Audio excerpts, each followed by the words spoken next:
the first day I got here, I actually showed them a bag full of various puppets, which is right over here. Just to show them that there really are puppets that come from each part of the world. Not that I could represent the entire world in this bag, but the first puppet I showed them was so small it fit on my finger. Do you guys remember what that puppet was? Yeah. What was it? It was a finger puppet, but of what? Lion? No, on my finger. It's teeny. Yes. Kind of like a parrot. It was a peacock. Okay? This was from South America, from Peru. Remember that? Next, I showed them a puppet that was larger than my fingers but smaller than my arm. It fit in my hand. It was very shy. Turtle. And this is from North America. Okay? Where's the head? Okay? Oh, there. Pop it out, please. Okay. Oh, so cute.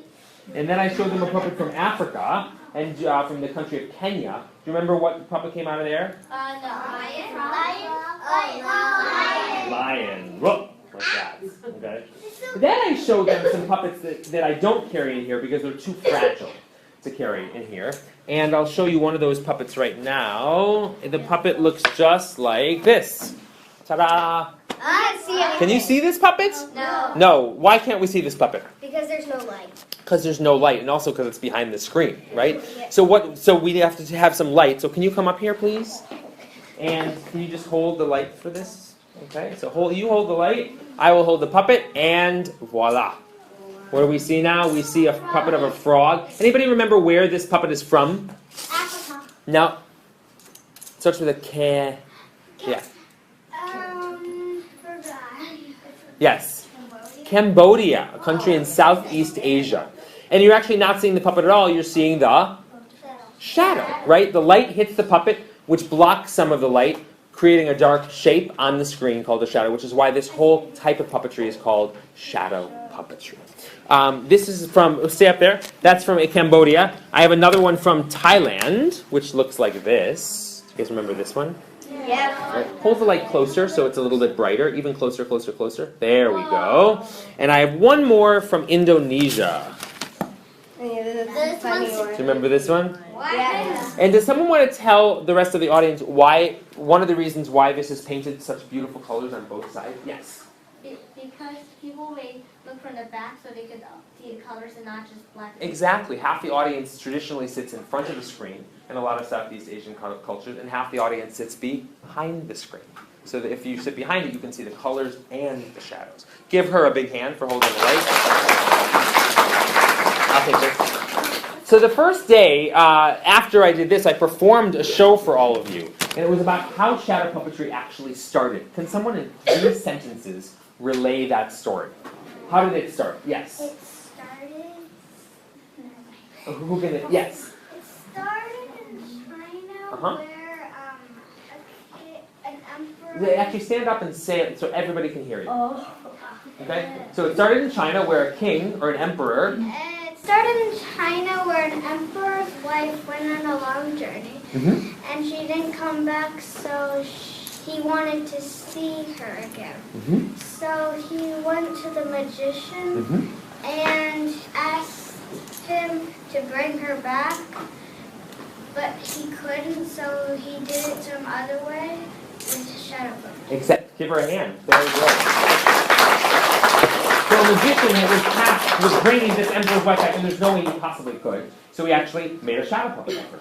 Okay? And that's how, according to legend, according to folktale, it might have started in China. After I performed for them, I wanted them to get behind the screen. So do you remember the first story that you performed? The first one, what was it called?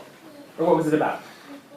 The 4 mice and the cat. It was an Aesop's fable. And after they all performed the same fable behind these screens, you'll see there's 5 screens around the entire room.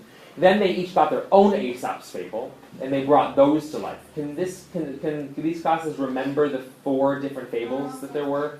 See, if you hear it once, don't repeat it. What's one fable?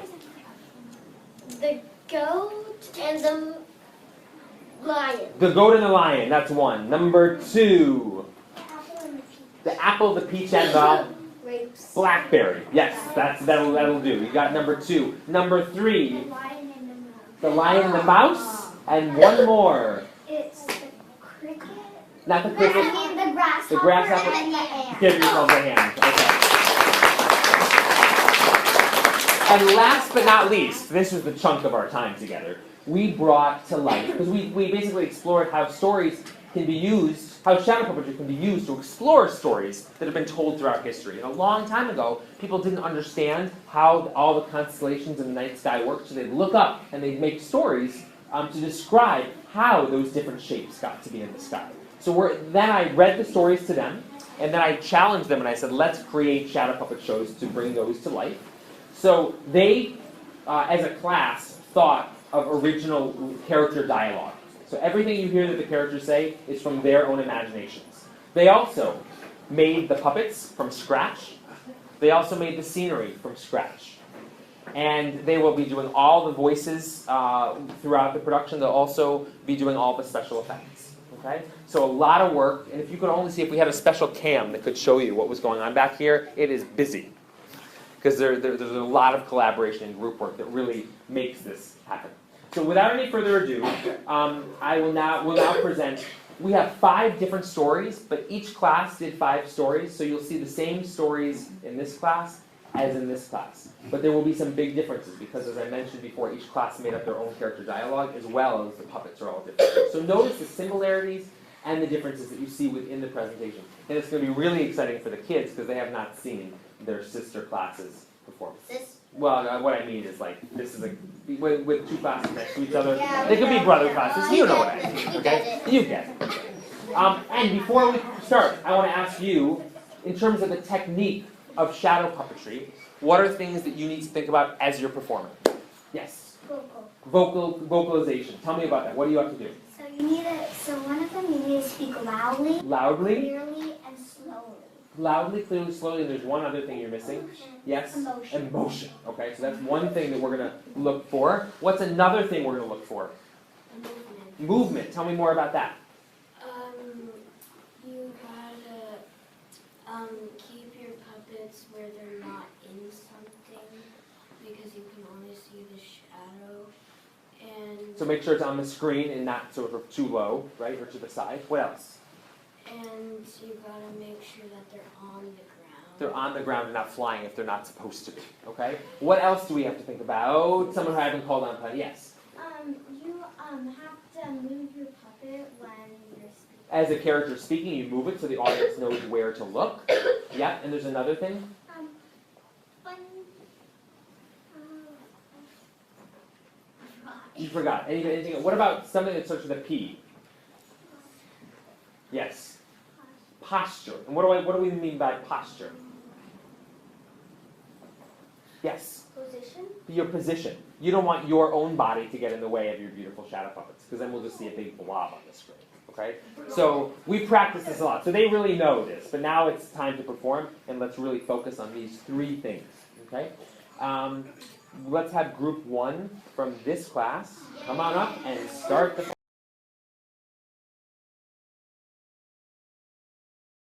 Once upon a time, 2 close friends, Cygnus and Phaeton, challenged each other to a race. A race across the sky, around the sun, and back to Earth. I am faster than you, so I shall win. You don't know who's faster yet. In an effort to gain the advantage, they both cut too closely to the sun and their chairs were burned up. They both fell back to the earth and were both knocked unconscious. Upon recovering, Cygnus began looking for his friend, Phaeton, and discovers his body trapped by the roots of a tree at the bottom of the Eridanus River. In an effort to retrieve his friend's body and give it a proper burial, Cygnus repeatedly dove into the river but could not reach his friend. While he sat grieving on the bank of the river, Cygnus begged for Zeus to help him. Oh Zeus, king of gods, since you're most powerful, please help my friend. Zeus replied, I will turn you into a swan, but on one condition. You will no longer be immortal, and you will have the normal lifespan of a swan. and Cygnus answered, I will agree with you because I want to help my friend. Then Cygnus's body was changed to that of a swan. He dove into the river in order to retrieve his friend's body and give him a proper burial, allowing his friend's spirit to travel into the afterlife. In honor of this great unselfish act, Zeus placed Cygnus's of the swan into the night sky.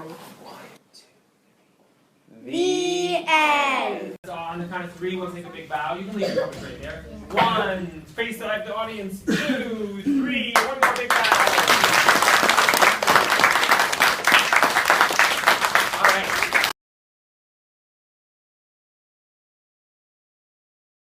Once upon a time, two close friends, Cygnus and Phaeton, challenged each other to a race. A race across the sky, around the sun, and back to Earth. Cygnus said, I'll beat you by 100,000 miles. You shall lose to a 4-year-old boy. in an effort to gain the advantage, they both got too closely to the sun and their chairs were burned up. They both fell to earth and were both not unconscious.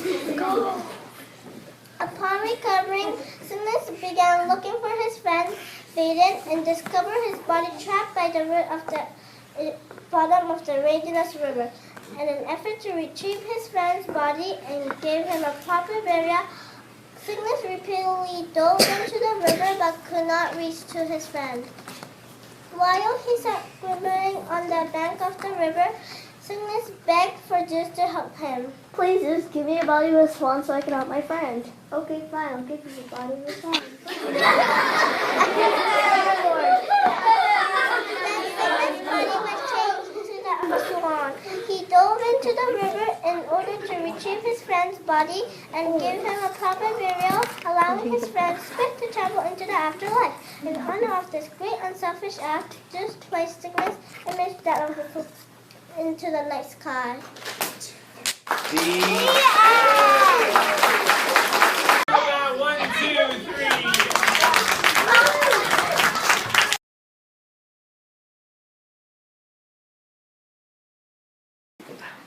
Aaron, a poet from a small island in the archipelago, went to Italy with Priander, king of Corinth.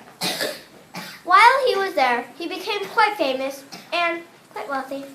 After some time, he decided to return to his home for a visit and boarded a ship going that way. The sailors on the ship, jealous of his talent, said, He's just bragging. Let's throw him overboard. Sailor 2 said, Great idea. We can sneak up on him and then toss him. hoping to get his great wealth, they planned to kill him. When Aaron learned of this plot, he asked, Could I play a song for you? the sailors granted him permission. As he played, the music attracted a number of dolphins to the ship.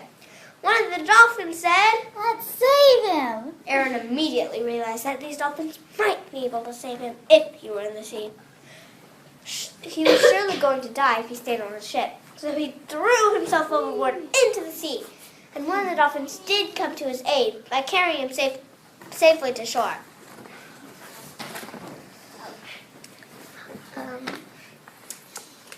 When Aaron got to shore, he quickly went to tell King Priander what had happened. When the king heard of this frightful tale, he said, I'll drown them in the sea. to commemorate not this one act by the dolphins, but many times dolphins have helped save lives. Zeus placed their constellations, Delphinus, in the night sky. That's the version of our dolphins. The end. There we go. A round of applause as they bow. Can you guys take this and put this back where you found it?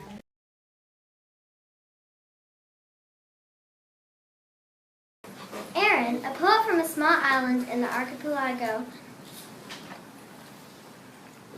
went to Italy with Periander, king of the Corinth. While he was there, he became quite famous and quite wealthy. After some time, he decided to return to his home for a visit and boarded a ship going that way. The sailors on the ship, jealous of his talent, said, Let's kill him. I agree. It is a great idea and he will be rich. When Aaron learned of this plot, he asked,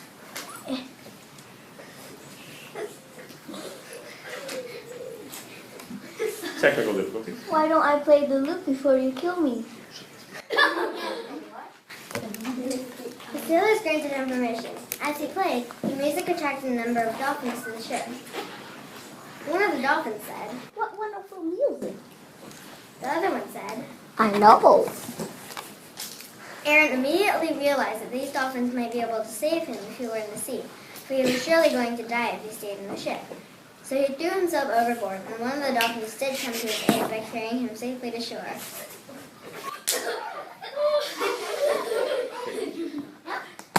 When Aaron got to shore, he quickly went to tell King Periander what had happened.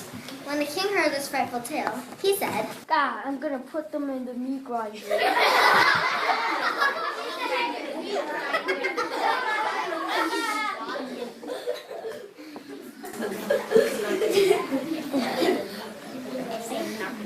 and he did.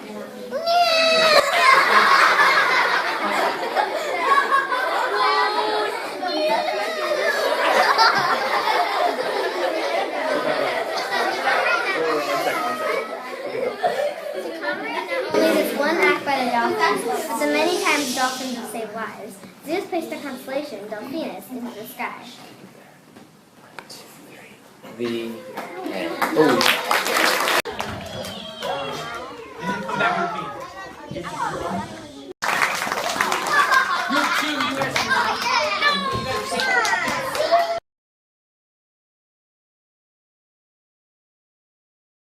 Lyra is the celestial harp invented by Hermes and given to Orpheus by Apollo.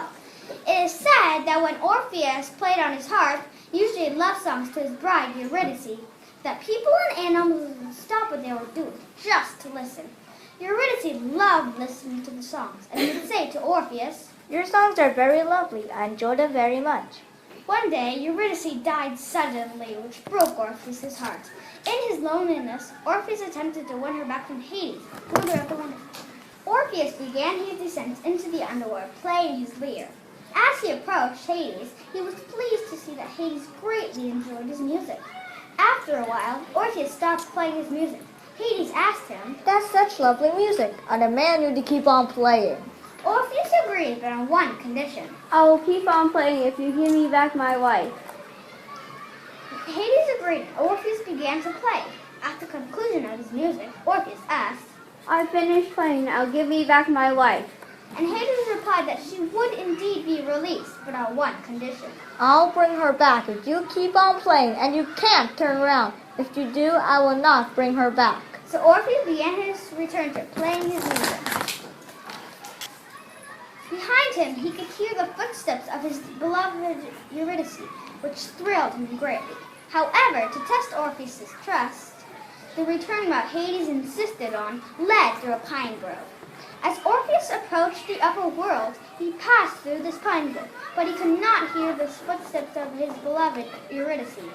Unable to endure the quiet any longer, Orpheus glanced over his shoulder to witness Eurydice fade before his gaze, taken by Hades back to the underworld. Upon Orpheus' death, Zeus placed the constellation Lyra into the heavens in honor of his beautiful music and also to honor the great love Orpheus had for Eurydice. The end. 1, 2, 3. Give him a hand. Give him a hand. Okay. You guys can sit down.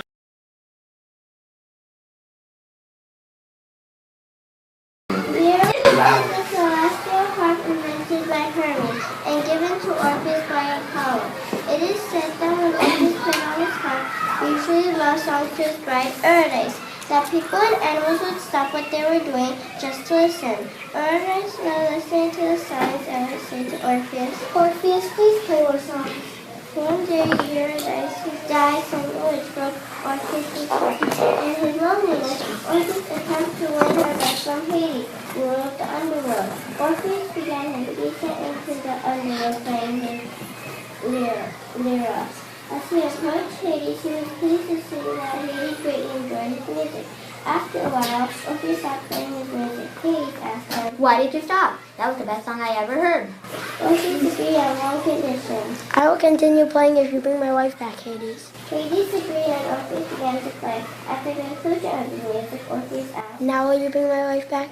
and Hades replied that she would indeed be released on one condition. I will only bring your wife back if you trust me. So Orpheus began his return to play with the music. Behind him he could hear the footsteps of Eurydice, which stunned him greatly.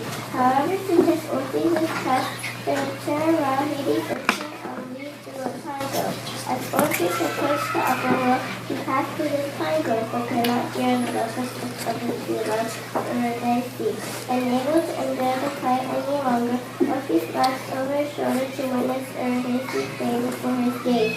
Taken by Hades back to the underworld. Upon Orpheus' death, Zeus placed the constellation Lyra into the heavens in honor of his beautiful music and also to honor the great love Orpheus had for Eurydice. The end. And here are the puppeteers.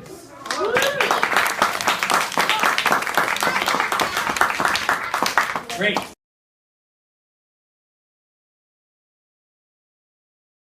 With his great skill as a hunter, Orion provided meat each day for the gods' meals. One day, Artemis, also called Danae, asked, Would you be nice enough to let me join you? and Orion answered, Sure, you can join me. I would like the company. The next day, as they were hunting in the woods, they saw a deer. Orion carefully flew in the air to his bow and shot. So sure was his shot that the deer died instantly, which pleased Artemis greatly.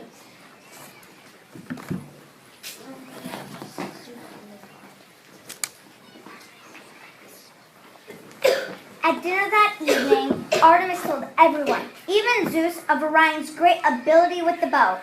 She said, You should have been there with me. It was amazing. all the praise extremely pleased Orion, and he vowed to himself, I bet you'd be more amazed if I killed more animals. Arising at dawn, Orion proceeded again to the forest where he shot every animal he found. He then made a large pile of these animals near Artemis's door.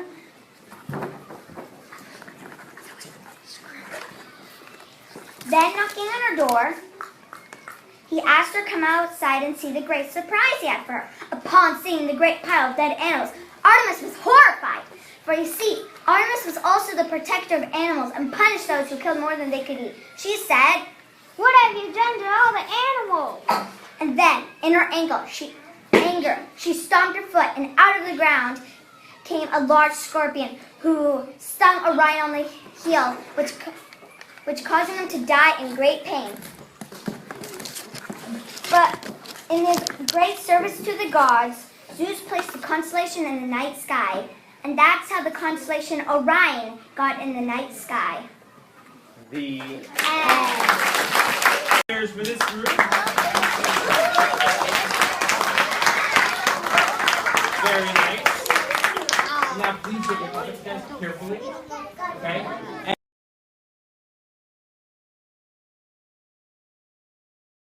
With his great skill as a hunter, Orion provided meat each day for the gods' meals. One day, Artemis, Diana, the moon goddess and goddess of the hunt asked, Can I go hunting with you? and Orion answered, Sure, be careful. The next day, as they were hunting in the woods, they saw a deer.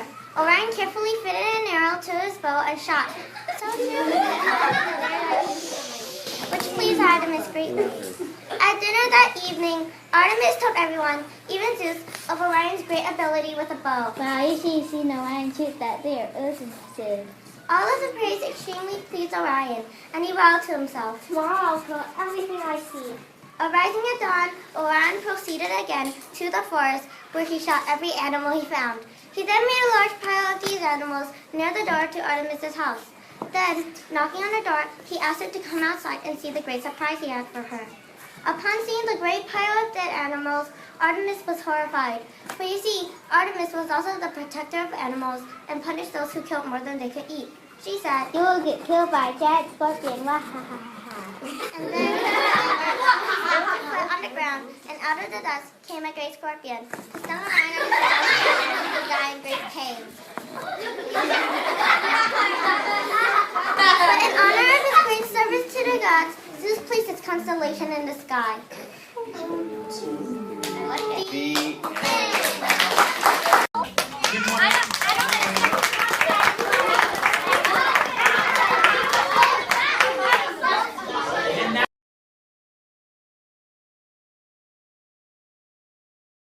When Eros was a young boy, he often heard something stomping through the woods. He would often ask his mother, Aphrodite, the same question. Mom, what is that noise? As Aphrodite would rush Eros inside to safety, she would always answer, It's the monster Tryphon.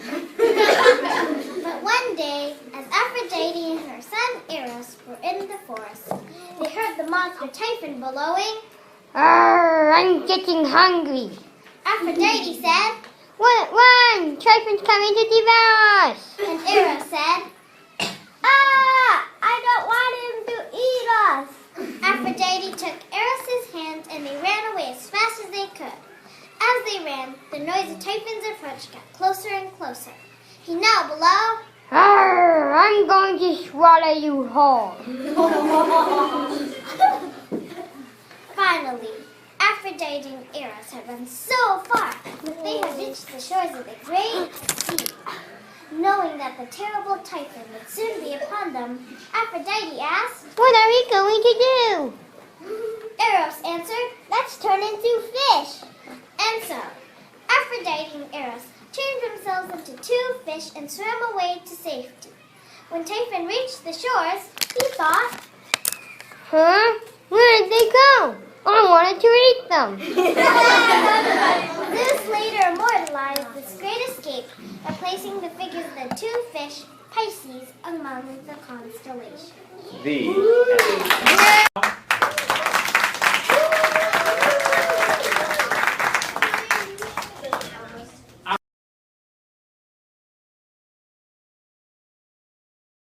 Eros was a young boy. When Eros was a young boy, he often heard something talking through the woods. He would often ask his mother Aphrodite the same question. What is that big, loud, rumbling noise, huh? What is it, Mom? As Aphrodite would rush Eros inside to safety, she would always answer, It's a big, loud monster. Now don't die.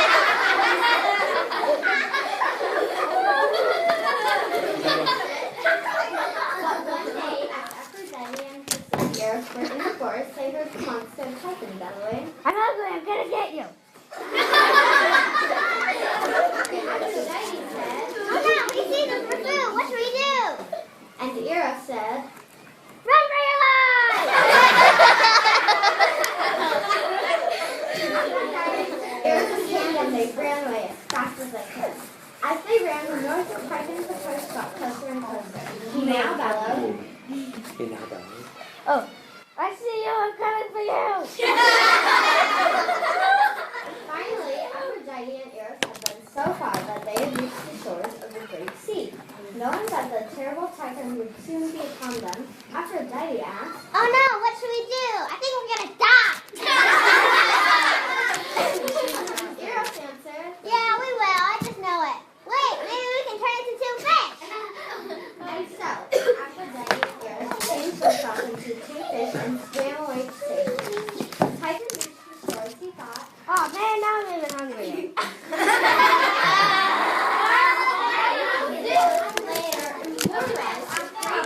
by placing the figures of two fish, Pisces, among the constellations.